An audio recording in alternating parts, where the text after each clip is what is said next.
Gumawa nga pala ako ng ramen gamit lang ang ordinaryong noodles na meron ako sa bahay. So, syempre, kumuha tayo ng noodles kahit anong flavor at kahit ano pa man yan.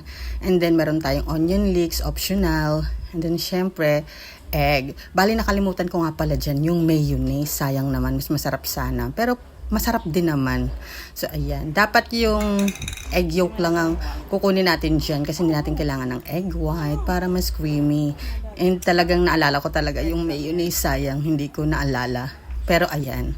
So, yun na nga. Tapos, yung seasoning ng ating instant noodles is ilalagay na natin dito sa egg yolk. Ayan. Kung ano yung mga kasama niya, ilagay niyo na kasama ng seasoning. At saka, may oil kasi itong noodles na napili ko. So, ilalagay din natin yun. And then, mix lang natin siya well, all together. Ayan. Kung may mayonnaise, i-add nyo rin siya kasama dyan sa hinahalo nyo. Pero dahil wala, move on na tayo. Pwede rin naman. Masarap pa rin naman siya. Ayan. Tapos, ayan, naghiwa na rin ako ng ating pork garnish. Tapos, ayan, nilagay ko ng ating instant noodles. And then, nag-add ako ng konting hot water dito para talagang ma-incorporate na natin siya. And then, nilagay ko na yung ating noodles na pinakuluan. And then, nilagay ang onion leeks.